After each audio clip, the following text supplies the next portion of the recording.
Hello out there in YouTube land. Me again. Another my thoughts on episode here.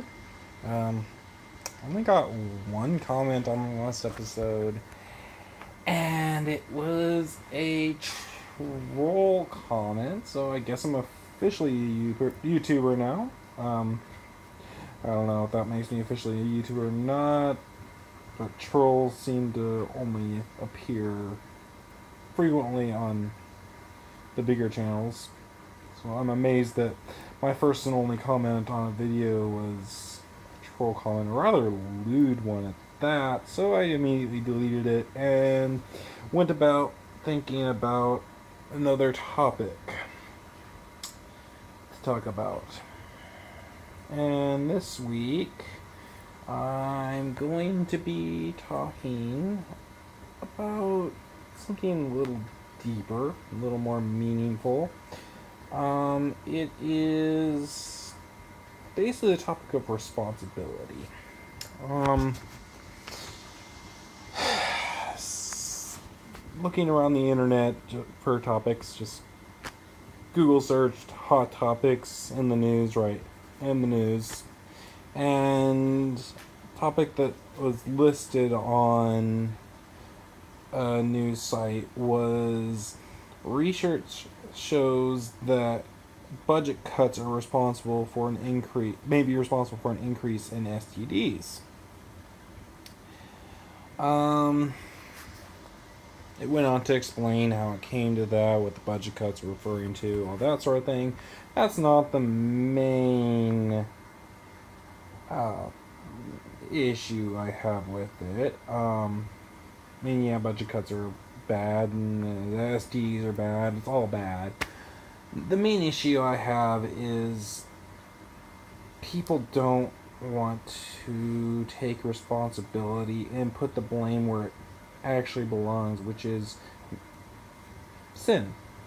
Um, this is something that's really bothered me for a while. Everybody I talk to about this, like, they don't think about it ahead of time before I say something. I need to look at the camera on my phone. I always want to watch myself over here, but I need to look at the camera over here. um, and as I say that, I wasn't looking at the camera. There we go. Okay. And what I always say is, if we were to simply follow the laws that God laid out in the Bible, one of them being do not fornicate, don't have sex before you're married, in layman's terms, there would be a lot fewer problems in the world. Um, let's just use this example of STDs. If people would follow God's law of do not have sex before you're married, quite simply, STDs would be almost non existent. STDs are almost always spread through premarital sexual contact. Plain and simple. You almost never see married couples that were virgins when they got married with STDs. Just doesn't happen. Unless somebody cheated, which whole other can of worms there.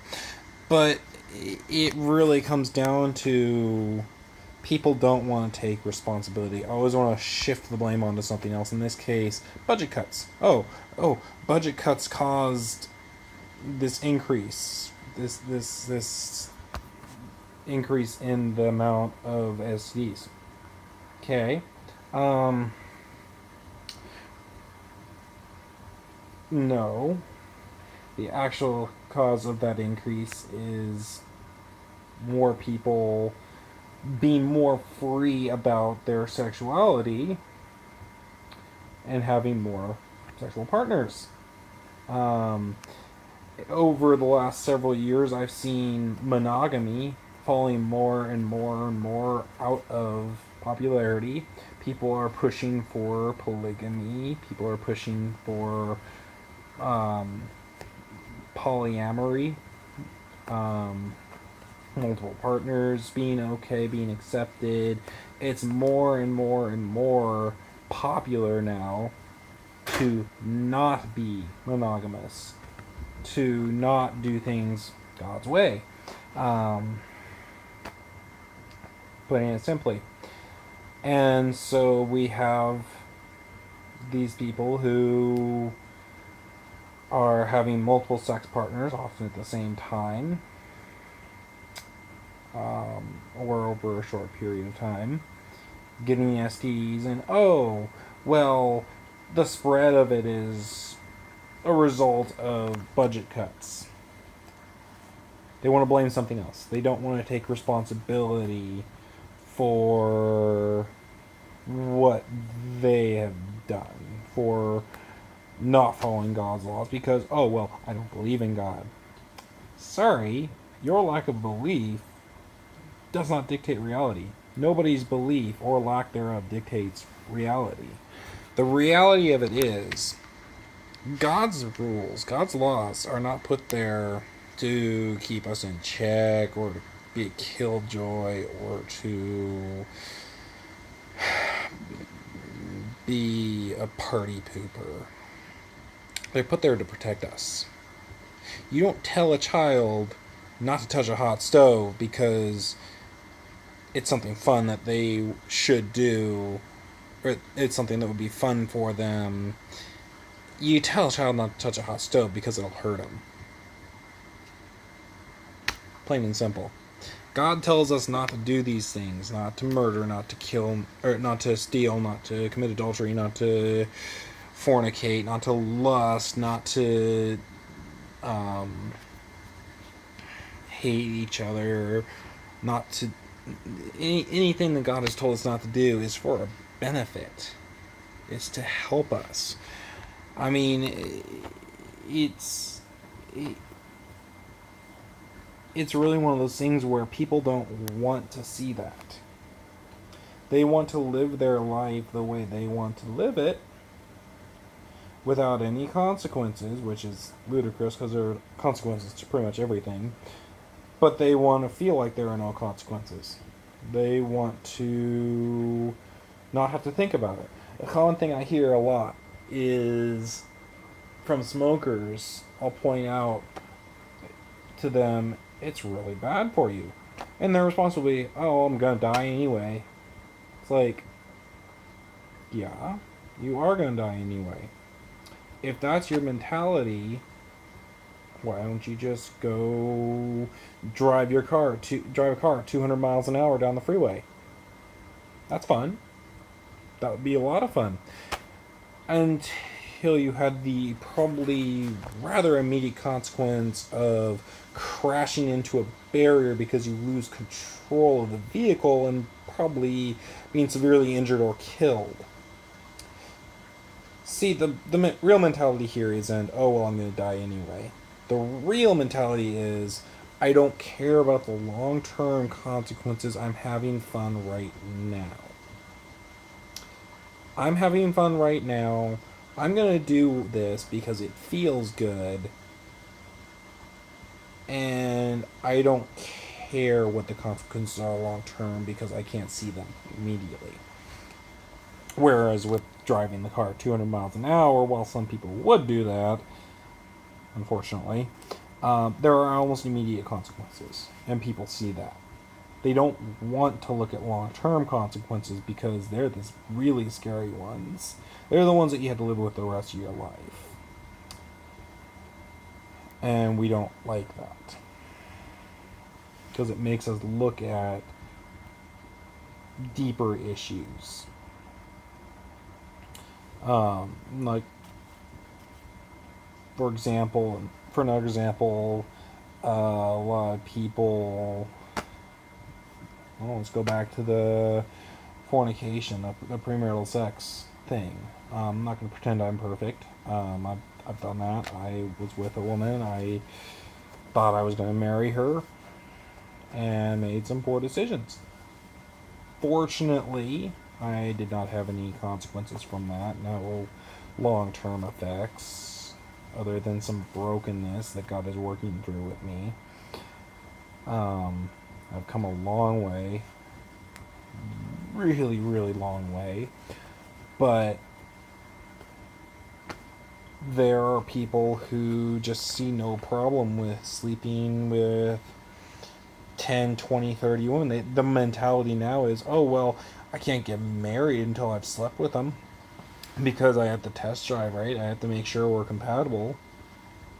Somebody used that on me. My response, um, if you're both virgins, you don't have any preferences as far as sex goes. You don't have any sexual needs. You don't have any fetishes or anything like that if you're a virgin. So again, problem is easily solved.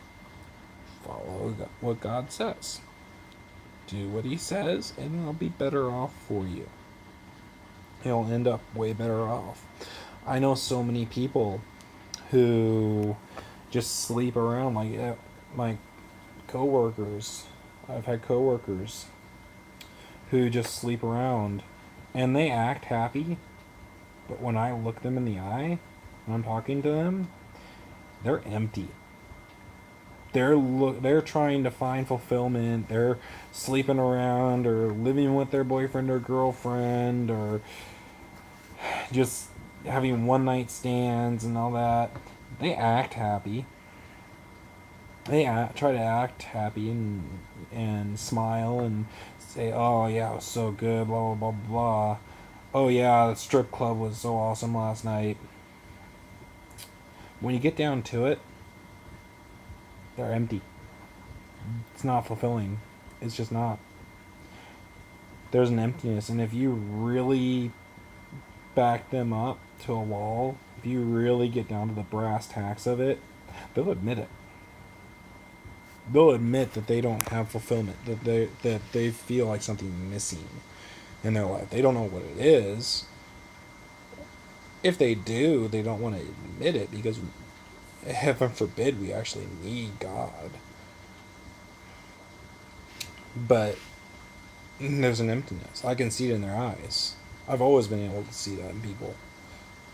I can see when somebody's fulfilled. I can see when their life is full and they are actually happy. And I can see when somebody is empty. I can see when somebody it has this void in their life that they don't know how to fill or don't want to admit that they need God.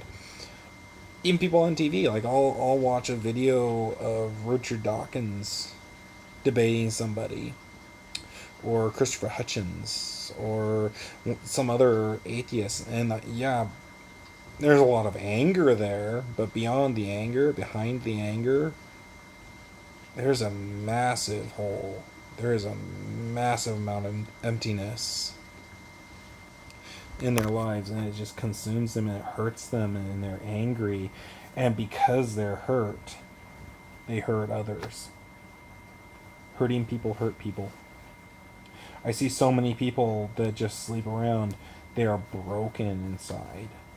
Their heart is cold and hard, but it's not one solid hard piece. It's a million pieces that are just rock hard because they have been giving their heart away over and over and over to all these different people.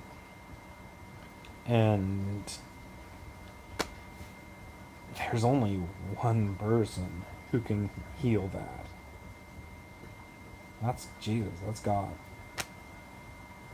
There's no other way. And folks, this is serious stuff. This is not something that is easy to fix. That's not something that's quick. For some people, it's quicker than others. Like in my case, thankfully, I mostly healed, and it's been a year and a half, 2 years, something like that. 2 years. 2014. Yeah. Been 2 years. And I'm mostly healed from it, thankfully. Married now, expecting a child in April. Really excited to be a dad. But it's not something that's easy. is not an easy road, and that's something else that people need to get over, is taking the easy way out of things, taking the easy road. The easy way is almost never the best way. That's been my experience. I know I'm only 31 years old, but I've had people a lot older and wiser than me tell me the same thing. The easy way is almost never the best way. And people take the easy way because we've been conditioned by society, as a society, to avoid pain at all costs. Because pain forces us to take a look at ourselves, it forces us to take responsibility, and it hurts. And hurt isn't fun. Pain isn't fun. And we, as a society, only want to do what's fun. We only want to do fun things, things that feel good. And that's why we have people that don't know how to take responsibility for these. We have a whole generation where probably 80%, 70 to 80% of people in that generation don't know how to take responsibility for their actions, for hurting people. They blame everybody else. And it's because, as a society, we've been failing for a while. We've gone away from God. We have pushed Him out of everything. We want nothing to do with Him. We need to go back to Him. We need to get back to taking responsibility, to viewing pain as something that will help us grow as people and mature.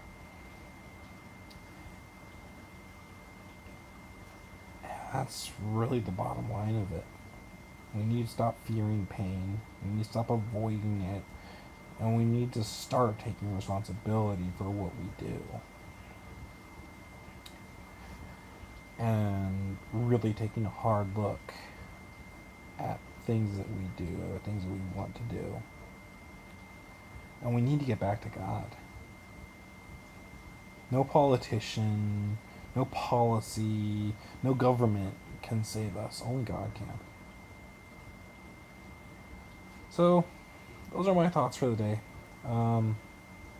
Hopefully there will be constructive comments on this video. I muted the guy who left the lewd, just disgusting comment on the other one. So yeah, let me know what you thought about this. Let me know what you'd like to see my thoughts on next time.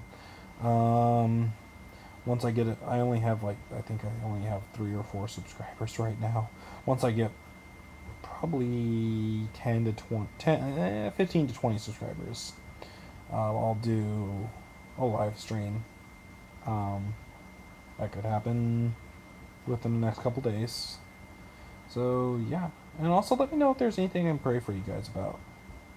That's something else I want to do. Because again, I'm gonna be reading all the comments I can. So, alright guys, until next time, see you later.